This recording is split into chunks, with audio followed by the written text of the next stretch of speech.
Hey guys, you welcome back to my channel. My name is Blessing Ogboro. Guys, how far are you guys doing today? So to all my new subscribers, thumbs up to you guys, and to all my old subscribers, guys, you know how we do a thumbs up as usual also.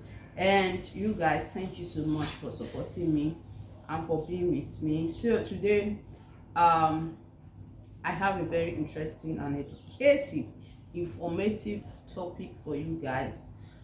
Today we want to talk about asthma. If you are an asthmatic patient, and if you are a relative to somebody who has asthma, and if you are a friend, if you have a child that is asthmatic, I think and I hope that you watch this video to the end. I just hope I'm able to put everything in just into this content. If not, then we'll create another content for it. So guys, today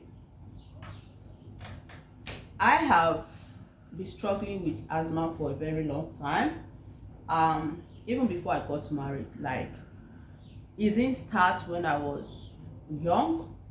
It started all of a sudden, and that goes to show you how God can punish some people. I know you guys will be thinking like, how? I don't really know. I just feel that it's my punishment for laughing at my sister, because my younger sister, she was the one that was asthmatic. I was not. I could enjoy all the air and have my lungs was working perfectly fine. I didn't have any problem. So anytime she had an attack, I just feel like she's pretending, like, what's she doing? Like, it's not possible. Like, how can you say you can't breathe? It's something that is, you can't think of it. I was a bit younger, but I didn't really know it was a serious thing. Like, it was a life-threatening thing.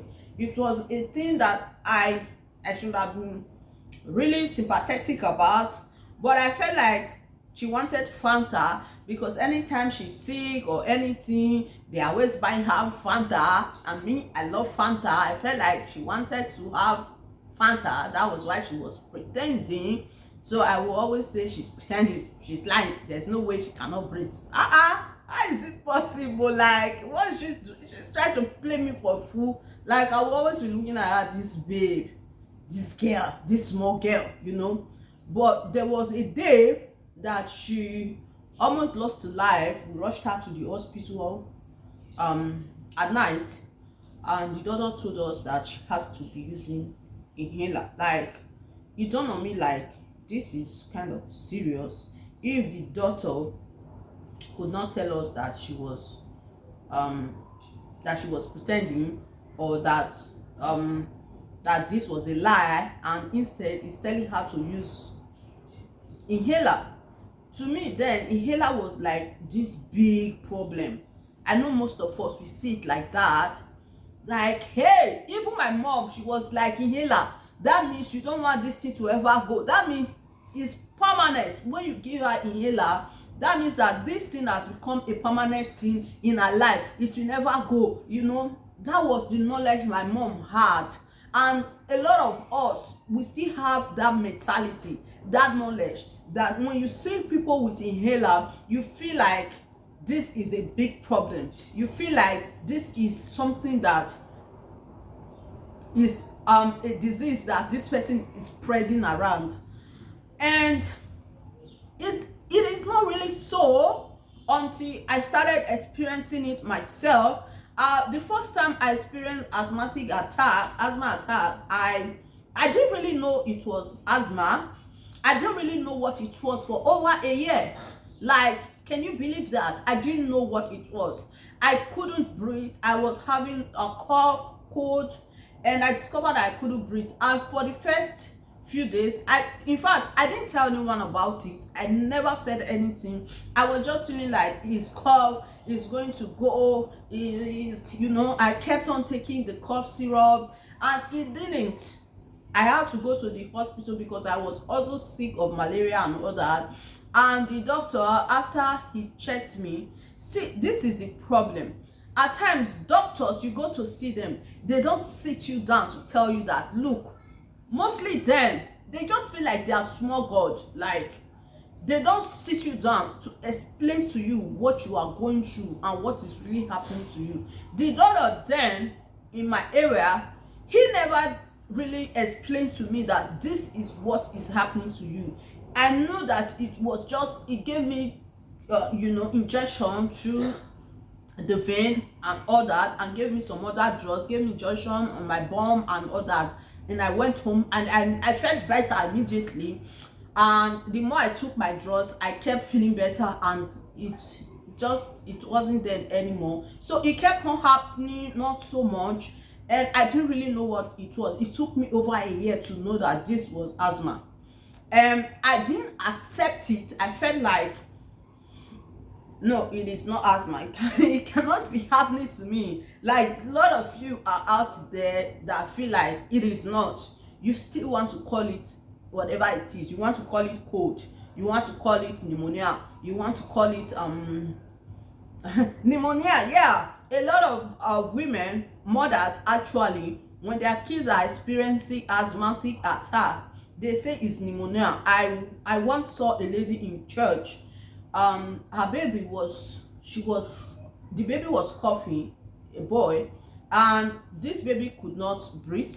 This baby was just up there and up there. I asked the mother, I said, what is wrong? I already know that this, what is wrong with this baby, but I cannot just blunt it out to her, because in this part of the world, when you want to say things to people, you really have to be mindful of what you say. At times, mostly people that feel like they are very over religious and all that, they feel like no.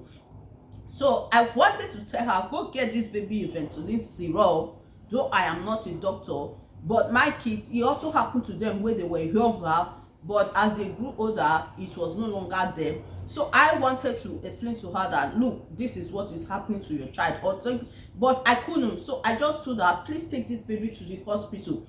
And when she got to the hospital, she came back. She said they said it's pneumonia, and they treated the baby. After a week, the thing was not going. I told her, I said, go get this baby Ventolin syrup or Asthmalin syrup. And she said, I will take her back, I will take him back to the doctor.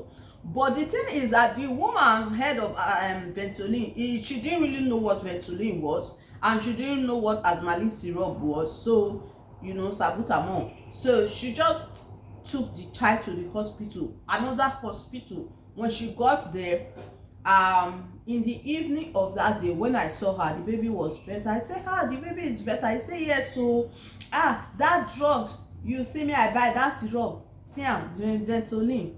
I was looking at her. That was what they gave to my baby, and as the baby just take am, now 2 times you don't take am today, the baby has been fine. And I was like, lack of education. I think the doctor would have sat that woman down at that particular time and kind of explain to her what is happening to her child and how to take care of her child next time when that kind of thing. Imagine that baby suffering for over a week for what could have just been taken care of for a few days, and the baby will be fine. So in my case, at times I like to say it's punishment but I don't think God wants to punish his children for whatever lack of understanding. So I don't think it's actually punishment from God, though I like to think it is, but it is not. My mind like to play that trick on me, but then it is what it is. It is in my family.